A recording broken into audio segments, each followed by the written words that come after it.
प्रधानमन्त्री शेरबहादुर देउवाद्वारा जसपाका 4 मन्त्रीलाई बर्खास्त। सङ्घको असर प्रदेशमा। मध्य प्रदेशमा सत्तारूढ गठबन्धनका सबै मन्त्री बर्खास्त गरिँदै। उम्मेद्वार तथा राजनीतिक दलको निर्वाचन खर्च विवरण प्रहरी र राष्ट्रिय अनुसन्धान विभाग मार्फत गरिने। सामाजिक सञ्जालमा मत माग्ने कर्मचारीलाई कारबाही गर्न आयोगको निर्देशन। एमाले नेता भीम रावलको पत्रकार सम्मेलन। केपी ओलीमाथि प्रश्नै प्रश्न। जन्मभूमिमा गरिएको गलत प्रविधि विरुद्ध मोरङ 3 मा आफ्नो उम्मेदवारी रहेको अभिनेत्री रेखा थापाको भनाई। राज्य आफैले नयाँ जुत्ता उद्योग खोले, विरोधमा उत्रिने चेतावनी।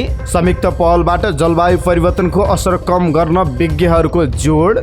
यस वर्षको आम निर्वाचनमा प्रतिनिधि सभामा 65 वर्ष माथिका मात्रै 62 उम्मेद्वार। नवौं राष्ट्रिय खेलकुद अन्तर्गत फेन्सिङको महिला टिम इभेन्ट फोइलमा एपिएफलाई स्वर्ण।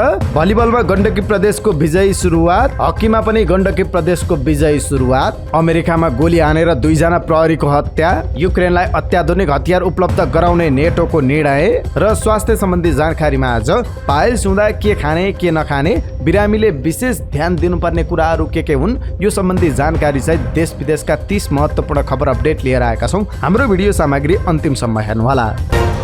सुप्रभात। इन्साइड नेपाल न्युज टिभीमा यहाँहरू सम्पूर्णलाई हार्दिक स्वागत छ।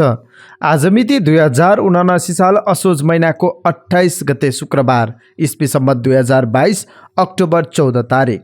दर्शकबिन सदाका दिन जस्तै आज पनि हामी देश विदेशका महत्त्वपूर्ण खबर अपडेट सहित तपाईमाझ उपस्थित भएका छौं। तपाईले हाम्रो न्युज बुलेटिन कहाँबाट हेर्दै हुनुहुन्छ, कृपया आफ्नो गाउँठाउँको नाम तलको कमेन्ट बक्समा लेखिदिनु होला। दैनिक रूपमा सत्य अनि तथ्य खबर अपडेटका लागि हाम्रो यस युट्युब च्यानललाई सब्स्क्राइब गर्न नबिर्सिनु होला। तपाईले हाम्रो न्युज बुलेटिन आज पहिलो पटक हेर्दै हुनुहुन्छ भने कृपया कमेन्ट बक्समा पहिलो पटक लेखिदिनु होला र रेगुलर हेर्दै आउनु भएको छ भने रेगुलर लेखिदिनु होला। आउनुहोस् आजको समाचार सुरुवात गरौं जसपाका 4 जना मन्त्रीहरू बर्खास्तमा परेको सम्बन्धी प्रसङ्गबाट। प्रधानमन्त्री शेरबहादुर देउवाले जनता समाजवादी पार्टी जसपाका 4 मन्त्रीलाई बर्खास्त गर्नुभएको छ। जसपाले नेकपा एमालेसँग चुनावी गठबन्धन गरेपछि देउवाले संघीय मामिला तथा सामान्य प्रशासन मन्त्री राजेन्द्र श्रेष्ठ, भौतिक पूर्वाधार मन्त्री मोहम्मद इस्तियाक राई, वन तथा वातावरण मन्त्री प्रदीप यादव र कृषि तथा पशुपन्छी मन्त्री मिगेन्द्र कुमार सिंहलाई हटाउनु भएको हो। सत्ता गठबन्धनमा रहेको जसपाले 22 असोजमा एमालेसँग चुनावी तालमेलको सहमति गरेको थियो, तर मन्त्रीहरूले भने राजीनामा दिएका थिएनन्। सत्ता गठबन्धनका नेताहरू जसपाका मन्त्रीहरू हटाउनु पर्ने पक्षमा थिए। प्रधानमन्त्री शेरबहादुर देउवाको सिफारिसमा राष्ट्रपति विद्यादेवी भण्डारीले 4वटै मन्त्रालयको कार्यभार प्रधानमन्त्री शेरबहादुर देउवाले सम्हाल्ने गरी तोक्नु भएको छ।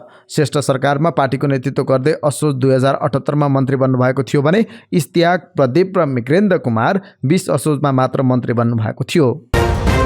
यता संघमा मन्त्रीहरू बर्खास्तमा परेपछि त्यसको असर प्रदेशमा पनि देखिएको छ। मध्य प्रदेशका मुख्यमन्त्री लालबाबु राउतले प्रदेश सरकारमा सत्तारूढ गठबन्धन दलमा आबद्ध सबै मन्त्रीहरूलाई बर्खास्त गर्ने तयारी गर्नुभएको छ। संघीय सरकारले जनता समाजवादी पार्टी जसपाका मन्त्रीहरूलाई हटाएसँगै बिहिबार मुख्यमन्त्री राउतले गठबन्धन दलसँग आबद्ध मध्य प्रदेशका सबै मन्त्रीहरूलाई बर्खास्त गर्नुहुने भएको हो।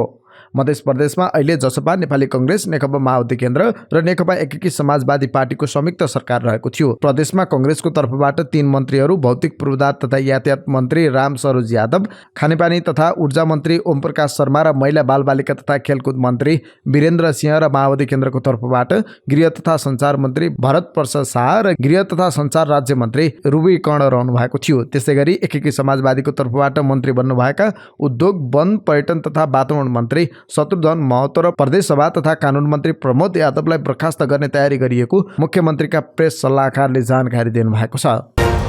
निर्वाचन आयोगले उम्मेद्वार तथा राजनीतिक दलको निर्वाचन खर्चको विवरण नेपाल प्रहरी र राष्ट्रिय अनुसन्धान विभागको स्थानीय संरचना मार्फत सङ्कलन गर्ने भएको छ। बिहिबार आयोगको निर्वाचन आचार संहिता केन्द्रीय अनुगमन समितिको बैठकले उम्मेद्वार तथा राजनीतिक दलले निर्वाचनमा खर्च गर्दा आयोगले तोकेको सीमाभित्र रही खर्च गरे नगरेको र निर्वाचन आचार संहिता पालना भए नभएको सम्बन्धमा तल्लो तहबाट नै निगरानी गर्नुपर्ने भएकाले उम्मेद्वार तथा राजनीतिक दलले निर्वाचनमा गरेको खर्च तथा आचार संहिता पालनाको सम्बन्धमा गहन तथा सूक्ष्म अध्ययन तथा निगरानी गरी निर्वाचन आचार संहिता 2079 को दफा 42 बमोजिम आयोगमा विवरण उपलब्ध गराउन गृह मन्त्रालय मार्फत नेपाल प्रहरी तथा राष्ट्रिय अनुसन्धान विभागलाई लेखी पठाउने निर्णय भएको आयोगले जनाएको छ। निर्वाचन आयोगले आगामी मङ्सिर 4 गते हुने प्रतिनिधि सभा र प्रदेशसभा निर्वाचन आचार संहिता विपरीत कार्य गर्ने कर्मचारी, प्रधानाध्यापक, शिक्षक तथा सम्बद्ध व्यक्तिलाई विभागीय कारबाही गर्न निर्देशन दिएको छ। बिहिबार आएको निर्वाचन आचार संहिता केन्द्रीय अनुगमन समितिको बैठकले सम्बन्धित निकायका प्रमुखहरूलाई आचार संहिता उल्लङ्घन गर्नेहरूलाई तत्काल विभागीय कारबाही गर्न निर्देशन दिएको छ। विज्ञप्तिमा भनिएको छ, कुनै पनि कर्मचारीले राजनीतिक दल वा उम्मेद्वारको पक्ष वा विपक्षमा प्रचार प्रसारमा संलग्न हुने वा प्रचार प्रसार गर्ने, सामाजिक सञ्जालमा राजनीतिक दल वा उम्मेद्वारको पक्ष वा विपक्षमा कुनै सन्देश, सूचना, प्रचार प्रसारका सामग्री पोस्ट गर्ने वा सेयर गर्ने वा सामाजिक सञ्जाल मार्फत मत माग्ने लगायतका निर्वाचन आचार संहिता विपरीतको काम गरेमा यस्ता कर्मचारी, शिक्षक, प्रधानाध्यापक, सुरक्षाकर्मी समेतलाई निर्वाचन आयोग ऐन 2073, निर्वाचन कसूर र सजाय ऐन 2073, निर्वाचन आचार संहिता 2079 तथा प्रचलित कानुन बमोजिम विभागीय कारबाही गरी सोको जानकारी निर्वाचन आयोग र सम्बन्धित जिल्ला निर्वाचन आचार संहिता अनुगमन समितिलाई पठाउन, निर्वाचन आचार संहिता अनुगमन समितिलाई गराउन निर्वाचन आचार संहिता लागू हुने सबै निकायका प्रमुखलाई निर्देशन दिने निर्णय गरेको छ। अब एमालेका नेता भीम रावलले हिजो गर्नुभएको पत्रकार सम्मेलन सम्बन्धी प्रसङ्ग। नेकपा एमालेका नेता डाक्टर भीम रावलले पार्टीले षड्यन्त्रपूर्वक आफूलाई उम्मेद्वार नबनाएको आरोप लगाउनु भएको छ। बिहिबार काठमाडौँमा पत्रकार सम्मेलन गरी उहाँले यस्तो आरोप लगाउनु भएको हो। नेता रावलले अछामबाट एकल नाम सिफारिस भएर कसैले पनि आफूलाई हराउन नसक्ने भएपछि पार्टीले सिफारिस नै नभएका व्यक्तिलाई षड्यन्त्रपूर्वक स्वेच्छाकारी निर्णय गरेर आफूलाई टिकट नदिएको बताउनु भयो। उहाँले कुनै पनि व्यक्ति कुनै पनि पद वा जिम्मेवारीमा सधैँ नरहने सत्य रहेको बताउँदै उम्मेद्वार हुने वा नहुने वा कुनै पदमा पुग्ने नपुग्ने विषयलाई आफूले प्रमुख नठानेको दाबी गर्नुभयो। नेता रावलले देश र जनताको हित वा पार्टीको सिद्धान्त, विधि, पद्धति, नीति र मान्यताको अवज्ञा भएको बताउनु भयो। उहाँले एकल सिफारिसमा पर्दा समेत आफूसँग कुनै छलफल नगरी नेकपा एमालेका निम्ति कुनै योगदान नगरेको, सिफारिस नै नभएको व्यक्तिको लागि पार्टी पङ्क्तिले गरेको निर्णय प्रथम दृष्टिमा नै स्वेच्छाकारी, अन्यायपूर्ण र गलत रहेको जिकिर गर्नुभयो। उहाँले पार्टीको यो निर्णयले सुदूरपश्चिम प्रदेश र अछाम जिल्लाका जनता र पार्टी सङ्गठनमा रहनुभएका नेता र कार्यकर्ताको घोर अपमान भएको उल्लेख गर्नुभयो। उहाँले पार्टीको यो निर्णयले पार्टीको हित र एकतामा आघात पुगेको उल्लेख गर्नुभयो।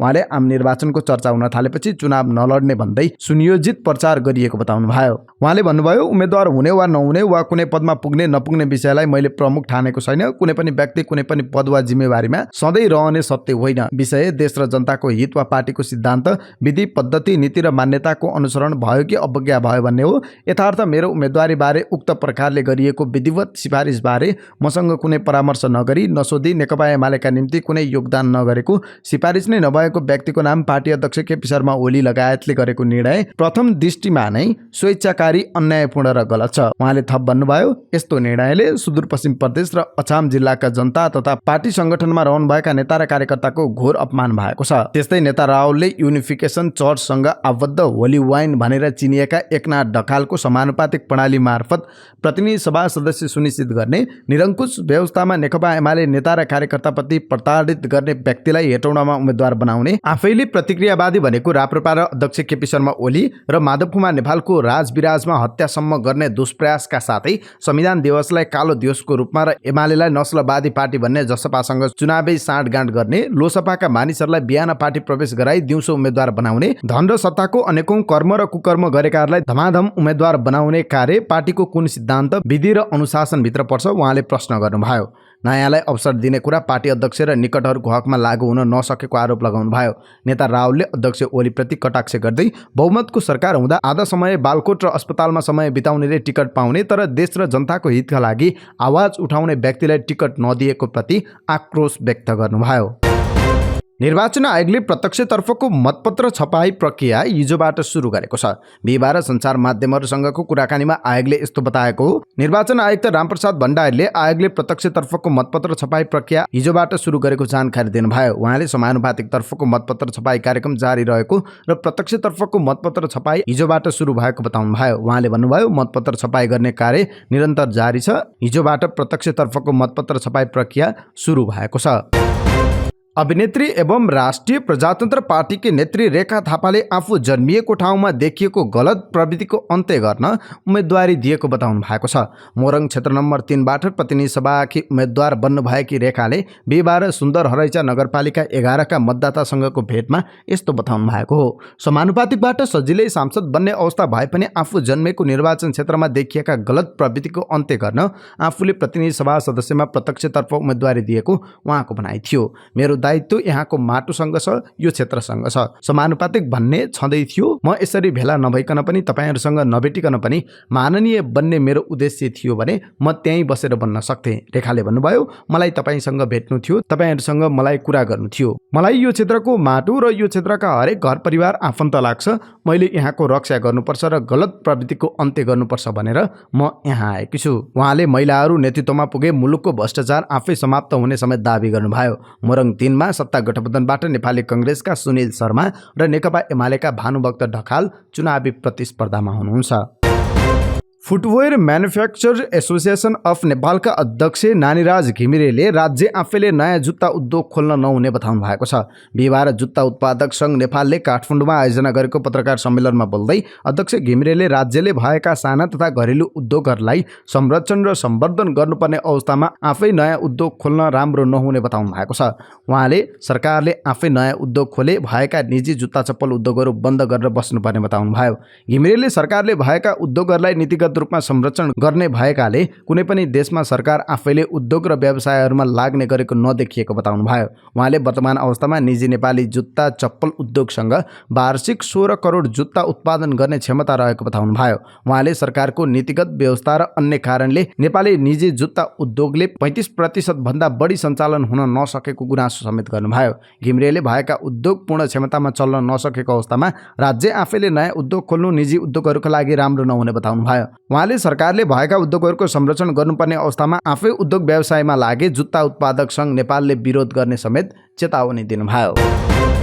दरबार मार्ग स्थित क्लब प्ल्याटिनमका 2 जना बाउन्सरमाथि खुकुरी प्रहार गरेको आरोपमा पक्राउ परेका 8 जनालाई प्रहरीले सार्वजनिक गरेको छ। जिल्ला प्रहरी परिसर काठमाडौँले बिहिबार पत्रकार सम्मेलन गरी पक्राउ परेका 8 जनालाई सार्वजनिक गरेको हो। प्रहरीका अनुसार घटना मंगलबार बिहान 5:15 बजेको हो। काठमाडौँ महानगरपालिका 26 गलको पाखा स्थित हनुमान चोक नजिकै एक समूहले 2 जना पुरुषलाई धारिलो हतियार, इट्टा, बियरको बोतल लगायतले प्रहार गरी गम्भीर घाइते बनाएर फरार भएको थियो। घाइते हुनेमा क्लबका बाउन्सर नितेश राई र छिरिङ लामा छन्। उनीहरूको टाउको, गोडा लगायत शरीरका विभिन्न भागमा चोट लागेको थियो। अहिले उनीहरूको ट्रमा सेन्टरमा उपचार भइरहेको छ। एसएसपी भरत बोहराका अनुसार उनीहरूको स्वास्थ्यमा सुधार आएको छ। पक्राउ पर्नेमा काठमाडौँको गोकर्णेश्वर बस्ने जीवन तामाङ, दुर्जे शेर्पा, विनोद तामाङ, विकास श्रेष्ठ, राजेन्द्र खत्री, प्रदीप तामाङ र दिपेन लामा रहेका छन्। त्यस्तै प्रहरीले मोटरसाइकल भाडामा दिने व्यक्तिलाई पनि पक्राउ गरेको छ। चाबाइल बस्ने 26 वर्षीय करण डङ्गोल पनि पक्राउ परेका छन्। उनलाई यस घटनाबारे जानकारी भए नभएको बारे बुझ्ने काम भइरहेको प्रहरीले जनाएको छ। ती 2 बाउन्सर आफ्नो काम सकेर मंगलबार बिहान गलको पाखा स्थित डेरामा फर्किँदै थिए। त्यही बेला उनीहरूलाई दोर्जे लामा लगायतको समूहले 4 वटा मोटरसाइकलमा पछ्याएको थियो। बाउन्सरहरू कोठा नजिकै पुगेपछि 81 आक्रमण गरेको एसएसपी बोहराले जानकारी दिनुभयो। कुटपिट गरेर फरार भएको खबर पाएपछि प्रहरीले बाउन्सरको उद्धार गरी अस्पताल पुर्याएको थियो। उक्त समूहले ती बाउन्सरको हत्या नै गर्ने योजना बनाएर पिछा गरेका थिए। यस घटनामा परिसर काठमाडौँ उपत्यका अपराध अनुसन्धान कार्यालय र प्रहरी वृत्त लैनचौरबाट टोली परिचालन गरिएको थियो। प्रहरी वृत्त बौद्ध र जिल्ला प्रहरी कार्यालय दोलखा समेतको सहयोगमा आरोपीहरूलाई पक्राउ गरिएको एसएसपी बोहराले बताउनुभयो। प्रहरीले घटनामा प्रयोग भएको 3 वटा खुकुरी, घटनास्थलमा फेला परेको इट्टा र 2 वटा मोटरसाइकल पनि बरामद गरेको छ। यो घटना रिसिबी साँझ नभएको खुलेको छ। यो घटना हुनु अघि भदौ 22 गते राति क्लब प्ल्याटिनममा 2 पक्षबीच झडप भएको थियो, जसमा 6 जना घाइते समेत भएका थिए। त्यति बेला पार्टी गर्दा गर्दै 2 पक्षबीच झडप भएको थियो। बाउन्सरले छुट्टाउन खोज्दा उनीहरूलाई हिर्काए, फेरि बाउन्सरले पनि उनीहरूलाई हिर्काएका थिए। त्यति बेला भएको झडपको रिसिबी सान्दालाई उनीहरूले बाउन्सरको हत्या गर्ने प्रयास गरेको देखियो, एसएसपी बोहराले भन्नुभयो। यस घटनामा मुख्य योजनाकार दोर्जे हुन्। बाइक मिलाउनेदेखि कुटपिट गर्ने व्यवस्था मिलाउने समेतको काम उनीहरूले गरेको बोहराले बताउनुभयो। योजना सबै उनले बनाए पनि घटनास्थलमा पुगेका थिएनन् भन्ने बुझ्ने काम भइरहेको छ उहाँले भन्नुभयो। उनीहरूमध्ये एकजना त पहिले 10 वर्ष जेल बसेर आएको समेत खुलेको छ। दिपेन लामा डाका मुद्दामा 10 वर्ष जेल बसेर 3 वर्ष अघि मात्रै जेलबाट छुटेका व्यक्ति हुन्। पक्राउ परेका उनीहरूमाथि ज्यान मार्ने उद्योगमा अनुसन्धान गरिरहेको परिसरले जनाएको छ। काठमाडौँ जिल्ला अदालतले उनीहरूलाई 7 दिन हिरासतमा राखेर अनुसन्धान गर्न अनुमति दिएको छ। हरेक मानिसको क्षमता बढ्दो उमेरसँगै ह्रास आएको हुन्छ, अर्थात् जति उमेर बढ्दै जान्छ उसले काम गर्न सक्ने क्षमता घट्दै गइरहेको हुन्छ। नेपाली राजनीतिमा हरेक पटकको चुनावमा नेताहरूको उमेरको प्रसङ्ग बाहिर आउने गर्छ। तर यहाँहरूलाई जानकारी गराउँ, यसपटकको प्रतिनिधि सभामा 65 वर्ष माथिका 62 उम्मेद्वारहरू रहेका छन्। www.onlinekhबर.com को सहयोगमा यो सामग्री तयार पारेका छौँ। आसन्न प्रतिनिधि सभाको प्रत्यक्षतर्फको उम्मेद्वार मूलधारका 6 दलबाट 65 वर्ष नाएका 62 जनाले उम्मेदवारी दिएका छन्। नेकपा एमाले, नेपाली कांग्रेस, माओवादी केन्द्र, जनता समाजवादी, एकीकृत समाजवादी र लोकतान्त्रिक समाजवादी पार्टी मध्ये 65 वर्ष पार गरेर उम्मेदवारी दिनेमा कांग्रेसको उल्लेख रहेको छ। मूलधारका पार्टीमा सबैभन्दा उमेर बढी रहेर उम्मेदवार बन्नेमा महेन्द्र राय यादव हुनुहुन्छ। यादव 85 वर्षको उमेरमा सर्लाही 2बाट उम्मेदवार बन्नुभएको छ। नेपाल समाजवादी पार्टीका अध्यक्ष समेत रहनुभएका उहाँ नेकपा माओवादी केन्द्रको हँसिया हथौडा चुनाव चिन्हबाट प्रतिस्पर्धा गर्दै हुनुहुन्छ। लोकतान्त्रिक समाजवादीका अध्यक्ष महन्त ठाकुरको उमेर 80 वर्ष पुगेको छ। उहाँले महोत्तरी 3बाट उम्मेदवारी दिनुभएको छ। ठाकुरभन्दा उमेरमा 2 वर्ष कम रहनुभएका कांग्रेस नेता रामचन्द्र पौडेल हुनुहुन्छ। तनहुँ 2बाट उम्मेदवारी दिनुभएका पौडेलको उमेर 78 वर्ष पुगेको छ। 77 वर्ष पुग्नुभएका प्रधानमन्त्री तथा नेपाली कांग्रेस सभापति शेरबहादुर देउवाले डडेलधुरामा 7औं पटक प्रतिस्पर्धा गर्दै हुनुहुन्छ। एमालेका कपिलवस्तु 3बाट उम्मेदवार बन्नुभएका मंगल प्रसाद गुप्ताको उमेर प्रधानमन्त्री देउवाकै उमेर बराबर 77 वर्ष रहेको छ। नुवाकोट 2बाट उम्मेदवार बन्नुभएका अर्जुन नरसिंह केसी 75 वर्षको उमेरमा प्रत्यक्षतर्फ प्रतिस्पर्धा गर्दै हुनुहुन्छ। पर्सा 1मा लोसपाका उम्मेदवार लक्ष्मण लाल कर्ण र पर्सा 4मा एमालेका उम्मेदवार बन्नुभएका जालिम मिया मन्सुरीको उमेर पनि 75 वर्ष पुगेको छ। सिरा 1का कांग्रेसका उम्मेदवार बन्नुभएका पद्मनारायण चौधरीले 74 वर्षको उमेरमा चुनावमा होमिनु भएको छ। झापा 3बाट कांग्रेसको उम्मेदवार कृष्ण सिटौला, उदयपुर 1बाट कांग्रेस प्रतिस्पर्धी डाक्टर नारायण खड्का, सप्तरी 1मा जसपाका उम्मेदवार नवल किशोर शाह सुडी र धनुषा 2मा जसपाका उम्मेदवार आनन्द यादवले 73 वर्षमा चुनावी प्रतिस्पर्धा गर्दै हुनुहुन्छ। इलाम 1मा उम्मेदवार बन्नुभएका एकीकृत समाजवादीका सम्मानित नेता झलनाथ खनालको उमेर 72 वर्ष भएको छ। कांग्रेसका नेता शेखर कोइराला, लोसपाका नेता सर्वेन्द्र नाथ शुक्ला 72 वर्षको उमेरमा चुनावमा प्रतिस्पर्धा गर्दै हुनुहुन्छ। कांग्रेसले मोरङ 6मा कोइरालालाई उम्मेदवार बनाएको छ। रूपन्देही 4मा लोसपाबाट शुक्ला उम्मेदवार बन्नुभएको छ। एमाले अध्यक्ष केपी शर्मा ओली 70 वर्षको उमेरमा पुनः झापा 5बाट प्रतिस्पर्धा गर्दै हुनुहुन्छ। ओलीकै उमेर सरह झापा 1मा जसपाकी उम्मेदवार राधा थापा र झापाकै 3मा जसपाले उम्मेदवार बनाउनु भएका वीरबहादुर राई पनि 70 वर्षको हुनुहुन्छ। एकीकृत समाजवादीका अध्यक्ष माधव कुमार नेपाल 69 वर्ष पुग्नुभयो। उहाँ रौतहट 1बाट प्रतिस्पर्धा गर्दै हुनुहुन्छ। इलाम 2मा एमालेका उम्मेदवार सुभाष नेमवाङ, सोलुखुम्बुमा कांग्रेसका उम्मेदवार बलबहादुर केसी, सर्लाही 4बाट कांग्रेसका नागेन्द्र कुमार 69, सिरा 3मा माओवादी केन्द्रका विश्वनाथ शाह र काठमाडौँ 6मा कांग्रेसका भीमसेन दास प्रधान 69 वर्षमा चुनावी मैदानमा हुनुहुन्छ। एमालेका वरिष्ठ उपाध्यक्ष ईश्वर पोखरेल 68 वर्षमा काठमाडौँ 5मा प्रतिस्पर्धा गर्दै हुनुहुन्छ। 68 वर्षमा कांग्रेसका विजय कुमार गच्छेदार, सुजता कोइराला, दिलेन्द्र बडु र भरत कुमार शाहले प्रतिस्पर्धा गर्दै हुनुहुन्छ। गच्छेदारले सुनसरी 3, कोइरालाले मोरङ 2, बडुले दार्चुला र शाहले रूपन्देही 5मा उम्मेदवार बन्नुभएको छ। धनुषा 2मा एकीकृत समाजवादीका उम्मेदवार रामचन्द्र झा, महोत्तरी 2मा लोसपाका उम्मेदवार शरद सिंह भण्डारी, काठमाडौँ 7मा एमालेका श्याम कुमार घिमिरे, बाँके 3मा लोसपाका हफिज पठान र कैलाली 5मा लोसपा उम्मेदवार दानबहादुर विश्वकर्माले 68 वर्षको उमेरमा उम्मेदवार बन्नुभएको छ।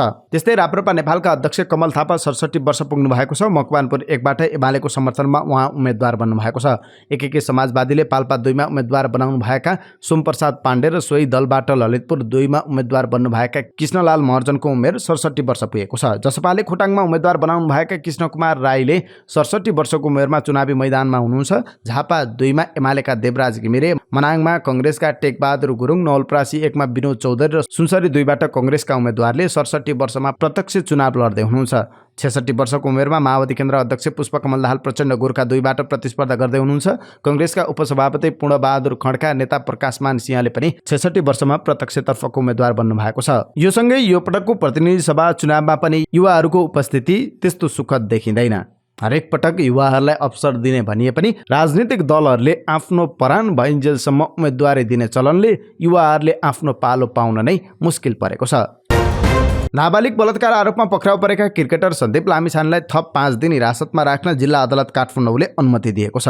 20 असोजमा पक्राउ परेका लामिछानेलाई 5 दिन हिरासतमा राख्न अनुमति दिएको हो। यसअघि अदालतले 7 दिन थुनामा राख्न अनुमति दिएको थियो। अनुसन्धानका लागि प्रहरीले 7 दिनको म्याद मागेको थियो, तर अदालतले उनलाई 5 दिनको मात्रै अनुमति दिएको छ। उता सन्दीप लामिछानेको वकिलहरूले भने प्रहरीले मागेको 7 दिन म्याद लामो हुने तर्क गरेका थिए। नेकपा एमालेका उपाध्यक्ष विष्णु पौडेलले आगामी मङ्सिर 4 गतेको निर्वाचनपछि पार्टी अध्यक्ष केपी शर्मा ओली नेतृत्वको सरकार बनाउनुको विकल्प नरहेको बताउनु भएको छ। रूपन्देही क्षेत्र नम्बर 2 का प्रतिनिधि सभाका उम्मेद्वार समेत रहनुभएका उपाध्यक्ष पौडेलले देशलाई सङ्कटको भुमरीबाट जोगाउनका लागि समृद्धि र समाजवादको यात्रालाई अगाडि बढाउनका लागि आगामी निर्वाचनपछि ओली नेतृत्वको एमाले सरकार बन्नुपर्ने जिकिर समेत गर्नुभयो। नेकपा एमालेका सचिव छविलाल विश्वकर्माले स्वतन्त्रको दोकान नचल्ने बताउनु भएको छ। एमाले प्रतिनिधि सभा सदस्यका लागि रूपन्देही क्षेत्र नम्बर 1 मा छविलाललाई उम्मेद्वार बनाएको छ भने सत्ता गठबन्धनले एमाले छाडेर स्वतन्त्र उम्मेद्वार बन्नुभएका घनश्याम भुसाललाई समर्थन गरेको छ। एमाले राप्रपा र जनता समाजवादी पार्टीले बिहिबार तिलोतमामा गरेको चुनावी कार्यक्रममा विश्वकर्माले भुसालतर्फ संकेत गर्दै भन्नुभएको छ, स्वतन्त्रको दोकान चल्नेवाला छैन, न बिरुवा बन्छ न फल नै लाग्छ। दलहरूमा कमी कमजोरी भए सुधार्न सकिने, तर दलको विकल्प स्वतन्त्र हुनै नसक्ने उहाँको दाबी थियो। उहाँले पूर्व सहकर्मी भुसालमाथि राजनीतिक अपराध गरेको आरोप लगाउनुभयो। आफ्नो पार्टीका प्रधानमन्त्रीलाई हटाएर विपक्षी पार्टीका सभापतिलाई प्रधानमन्त्री बनाउन हस्ताक्षर गर्नु र अदालत धाउनु राजनीतिक अपराध भएको उहाँको दाबी थियो। अभिनेता निश्चल बस्नेतले देश विकासका लागि सही मानिस चुन्नुपर्ने बेला आएको बताउनु भयो। बिहिबार काठमाडौँमा आयोजित एक कार्यक्रममा बोल्दै अभिनेता बस्नेतले देश निर्माणका लागि आगामी निर्वाचनबाट सही नेतृत्व चयन गर्नुपर्ने बताउनु भएको हो। उहाँले पछिल्लो समय देशमा जनताले अनुभूति गर्न सक्ने कुनै राम्रा काम नभएकाले देशको नेतृत्व परिवर्तन गर्नुपर्ने बेला भएको बताउनु भयो। उहाँले देश विकास गर्ने दृढ इच्छा शक्ति भएमा हरेक मानिसले देशका लागि सही काम गर्न सक्ने बताउनु भयो। उहाँले हरेक नेपालीहरू नेतृत्वलाई खबरदारी गर्न सक्ने स्थितिमा पुग्न जरुरी रहेको उल्लेख गर्नुभयो। नेकपा एमालेको टिकट छाडेर स्वतन्त्र उम्मेदवारी दिनुभएका प्रभु शाहलाई सत्ता गठबन्धनले समर्थन गर्ने भएको छ। माओवादी केन्द्रका उपमहासचिव वर्षमान पुनका अनुसार प्रभु शाह उठेको रौतड 3 मा शाहलाई समर्थन गर्ने निर्णय भएको हो। नेकपा एमाले 4 मङ्सिरमा हुने प्रतिनिधि सभा र प्रदेशसभा निर्वाचनमा राप्रपाका 3 उम्मेद्वारलाई समर्थन गर्ने भएको छ। राप्रपाका जिल्ला अध्यक्ष दीपक कार्कीले बिहिबार एक विज्ञप्ति जारी गरी झापामा एमाले राप्रपासँग तालमेल गरेको भन्दै राप्रपाका प्रतिनिधि सभामा 1 जना र प्रदेशसभामा 2 जनालाई समर्थन गर्ने जानकारी दिनुभएको छ। नेपाली कांग्रेसले मङ्सिर 4 गते हुने प्रतिनिधि सभा र प्रदेशसभा चुनावमा बागी र विद्रोही उम्मेदवारी दिएकाले असोज 31 गतेसम्म उम्मेदवारी निष्क्रिय पारे कारबाही फुकुवा गर्ने भएको छ। कांग्रेस केन्द्रीय कार्यालयका मुख्य सचिव कृष्ण प्रसाद पौडेलले बिहिबार एक विज्ञप्ति जारी गर्दै निर्वाचन आयोगले दिएको समयमा उम्मेदवारी फिर्ता नगरे पनि 31 गतेसम्म उम्मेदवारी निष्क्रिय गरी सत्ता गठबन्धनका उम्मेदवारलाई सहयोग गर्ने प्रतिबद्धता व्यक्त गर्नुपर्ने बताउनु भएको छ। जलवायु परिवर्तनको असरलाई कम गर्न 3वटा तहको सरकारले समन्वय र सहकार्यलाई जोड दिनुपर्नेमा विज्ञहरूले जोड दिएका छन्। बिहिबार अन्तर्राष्ट्रिय विपद जोखिम न्यूनीकरण दिवसको अवसरमा विज्ञहरूले विश्वभर नै जलवायु परिवर्तनको असरले अकल्पनीय क्षति पुगिरहेको भन्दै त्यसको रोकथाम र न्यूनीकरणका लागि नेपालले पनि विशेष चासो दिएर 3 तहको सरकारले एक आपसमा समन्वयात्मक भूमिकामा काम गर्न आवश्यक रहेको बताउनुभयो। न्युज एजेन्सी नेपालसँग कुरा गर्दै जलवायु तथा विपद विज्ञ डाक्टर धर्म उप्रेतीले जलवायु परिवर्तनको असर लाई कम गर्न 3 तहको सरकारले सहकार्य गर्न आवश्यक रहेको बताउनुभयो। मंगलबारसम्म भएको निरन्तर वर्षाका कारण आएको बाढी पहिरो र अन्य विपदबाट कर्णालीमा मृत्यु हुनेको संख्या 36 पुगेको छ। कर्णाली प्रदेश प्रहरी कार्यालयका अनुसार प्रदेशभर 20 जना अझै बेपत्ता रहेका छन्। 28 जना घाइते भएका छन्। मृत्यु हुनेमा दैलेखमा 1, जाजरकोटमा 3, सल्यानमा 3, जुम्लामा 10, कालीकोटमा 6, मुगुमा 8, हुम्लामा 4 र डोल्पामा 1 रहेका छन्। त्यस्तै दैलेखमा 1, जुम्लामा 1, कालीकोटमा 17 र डोल्पामा 1 जना बेपत्ता रहेका छन्। त्यस्तै जाजरकोटमा 1, कुम्पश्चिममा 1, जुम्लामा 5, कालीकोटमा 10, मुगुमा 5, हुम्लामा 6 गरी 28 जना निरन्तरको वर्षाका कारण आएको विपदमा परि घाइते भएको कर्णाली प्रदेश प्रहरी कार्यालयले जनाएको छ। त्यस्तै प्रदेशभर 776 वटा घर पूर्ण रूपमा क्षति भएको छ। फिल्म हिजो आजको कुराको प्रिमियर शो भएको छ। बुधबार एक कार्यक्रम बीच काठमाडौँमा चलचित्रको प्रिमियर शो गरिएको हो। प्रिमियर शोमा विभिन्न कलाकारहरूको उपस्थिति रहेको थियो। प्रिमियर शो पछि बोल्दै वरिष्ठ कलाकार किरण केसीले हिजो आजका कुरा दिमागबाट निस्किएको उपज भएको बताउनुभयो। उहाँले फिल्मको विषयवस्तु सशक्त रहेको बताउनुभयो। उहाँले भन्नुभयो, हिजो आजका कुरा दिमागबाट निस्किएको उपज हो। सारा परिवारलाई लिएर सानो पोइन्टमा दर्शकहरूको मनमा बस्न सफल छ। यो फिल्म 100% राम्रो छ। मदन कृष्ण श्रेष्ठ र हरिवंश आचार्यको बाहेक नखेल्ने घमण्डका कारण मैले खेलिन हिजो आजका कुरा। विषयवस्तु सशक्त लाग्यो। विदेशमा बसेका छोरा बुहारीहरूको विषयवस्तु उठाइएको छ उहाँले भन्नुभयो। शेयर बजार परिसूचक नेप्से लगातार दोस्रो दिन पनि बढेको छ। साताको अन्तिम कारोबार दिन बिहीबार बजार 4.15 अङ्कले बढेको छ। बजार 1870.63 बिन्दुमा पुगेको छ। कारोबार रकम भने बिहीबार समेत बढ्न सकेन। बिहीबार कुल 222 स्टकको 17,145 वटा कारोबारबाट 26,98,347 किता शेयर किनबेच भएको छ। बिहीबार कारोबार रकम 82,96,46,920 रुपियाँ भएको छ। सबैभन्दा धेरै विकास बैंकका लगानीकर्ताले कमाए। अभियान लघुवित्तमा लगातार दोस्रो दिन पनि सकारात्मक सर्किट लाग्दै मूल्य 667 रुपियाँ 90 पैसा पुगेको छ। रुरु जलविद्युत परियोजना, सामुदायिक लघुवित्त, शिवम सबैको लघुवित्त सहितका कम्पनीको मूल्य धेरै बढ्नेमा रह्यो।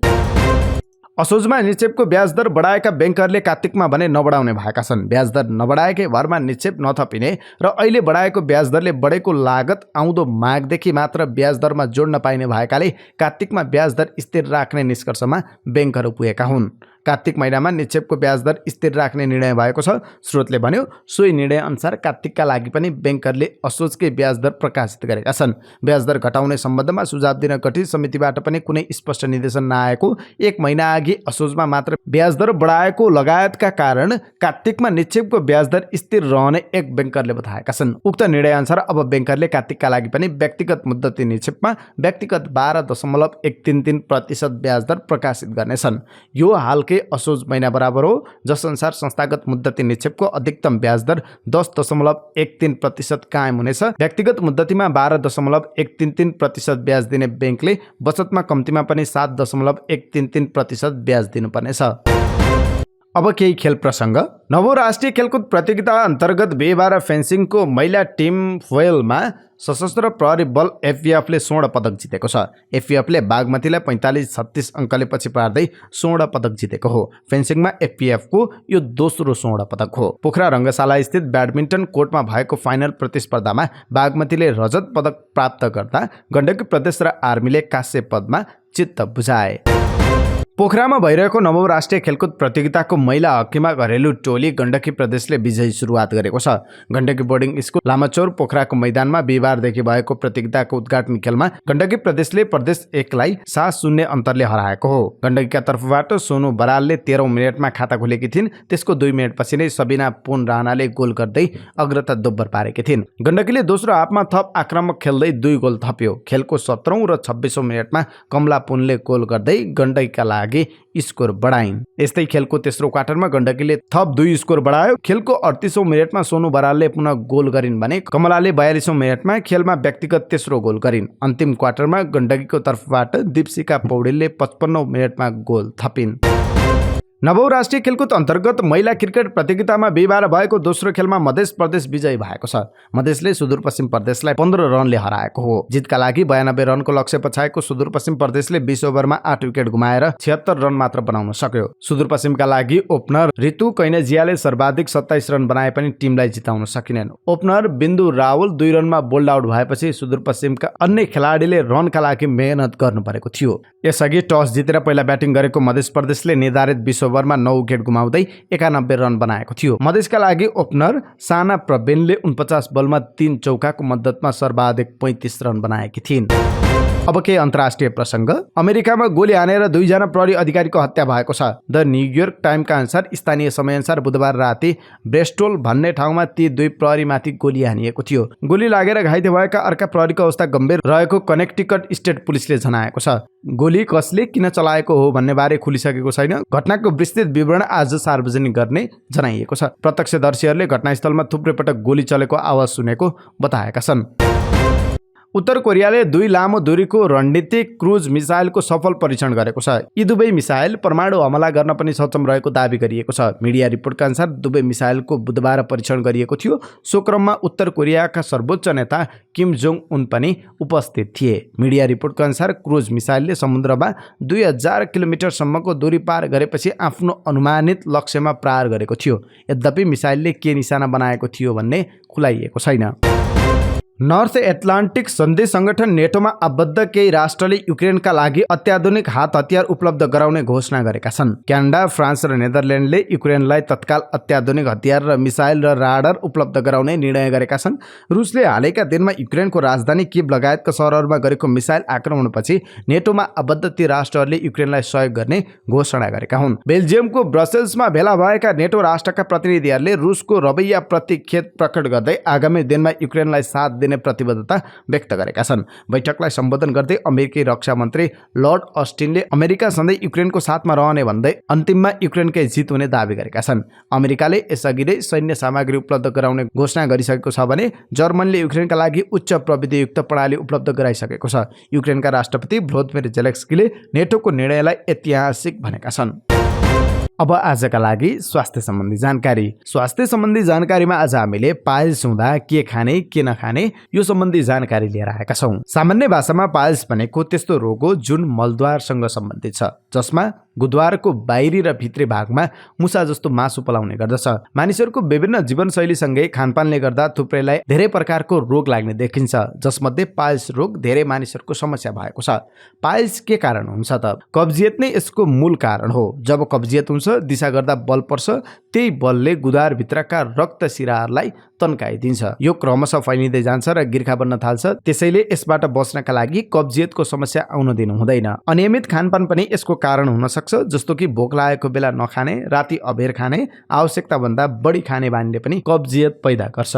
कब्जियत आउन नदिनका लागि के गर्ने त? खानपानमा सतर्कता अपनाउने गर्नुपर्छ। अपच हुने खानेकुराहरू जस्तो कि मैदाबाट बनेका, प्याकेटमा राखिएका, तारेका, भुटेका, जङ्क फुड, मसालेदार, मासुजन्य खानेकुरा नखाने, हरेक दिन शारीरिक व्यायाम गर्ने। पाइल्स भएको कसरी थाहा पाउन सकिन्छ त? दिशा गर्दा रगत आउने, मलद्वारमा मासु पलाउने, दुख्ने, सुनिने र चिलाउने। यो रोग लाग्दा कसैलाई रगत आउँछ भने कसैलाई आउँदैन। पाइल्स भएको व्यक्तिले कस्तो खानेकुरा खाने त? हरियो सागपात काँचै खाने, फलफुल खाने, चोकर सहितको गहुँको पिठोको परिकार खाने, रोटी, जौ, ब्राउन राइस, मुगको दाल खाने, खानासँग मुला खाने, काँक्रो, गाजर खाने, नरिवल, अनार, स्याउ। कसैलाई मुलाको बिउ कुटेर तोरीको तेलमा फिटेर दिशा गरिसकेपछि लगाउँदा निको हुन्छ। कसैलाई फिटकिरी एक टुक्रा राखेर 10 लिटर जति पानीमा दिनको 10 मिनट बस्दा धेरै आराम मिल्छ। नियमित रूपमा योग गर्दा पनि सन्चो हुन्छ। यो समस्याको नातिकन उपचार गर्नुपर्छ। औषधि उपचारबाट निको हुन केही समय लाग्न सक्छ। शल्यक्रिया पनि अन्तिम उपचार भने होइन। कहिलेकाहीँ शल्यक्रियापछि पनि समस्या बल्झिएको र निको नभएको पाइन्छ। अब के नखाने त? पिरो, चिल्लो तथा मसला बढी भएको, माछा मासु, बासी खानेकुरा, कालो दाल, अदुवा, अमिलो, चना, भेन्टा, आलु, बोतल बन्द कुराहरू, पुरानो अचार, रेडिमेड खानेकुरा, चिया, कफी, चुरोट, रक्सी जस्ता चिज उपयोग नगर्ने, खाली पेट नबस्ने, बिहान अबेरसम्म नसुत्ने लगायतका कुरामा ध्यान दिए पाइल्स हुनबाट बचिन्छ। भइसकेपछि पनि छिटो निको हुन्छ। त्यस्तै विशेष ध्यान दिनुपर्ने कुराहरूमा पाइल्सका बिरामीले हप्तामा एकपटक वा आवश्यकता अनुसार पेट सफा गराउने, पेट हल्का राखी उपचार गर्नु एकदम राम्रो विधि हो। एकदम कम र हल्का खाने, शरीरले पचाउन सक्ने गरी खानुपर्छ। हप्तामा 2-3 दिन सुरुमा रोग बढेको अवस्थामा एक दिन बिराएर फलफुलको रस वा पानी मात्र खाएर बस्नुपर्छ। डाक्टरको सल्लाह अनुसार केही राम्रो भएपछि बिस्तारै काँचै खानेकुरा खाएर बस्ने, पेटलाई हलुङ्गो बनाएर औषधि गर्दै जाने। हौस् त, यिनै समाचार सामग्री सहित हामी समाचारको अन्त्यमा आइपुगेका छौँ। प्रस्तुत गरेको समाचार सामग्रीमा तपाईँको केही टिका टिप्पणी भए तलको कमेन्ट बक्समा लेखिदिनु होला। दैनिक रूपमा सत्य अनि तथ्य खबर अपडेटका लागि हाम्रो यस युट्युब च्यानललाई सब्स्क्राइब गर्न नबिर्सिनु होला। यदि तपाईँलाई हामीले प्रस्तुत गरेको समाचार सामग्री मन परेको छ भने कृपया हाम्रो भिडियो सामग्रीमा एउटा लाइक अवश्य गरिदिनु होला। दिनभरको न्युज अपडेट बेलुकी 5 बजे हाम्रो यस युट्युब च्यानलमा हेर्न सक्नुहुन्छ। तपाईँको बाँकी समय सुखद रहोस्।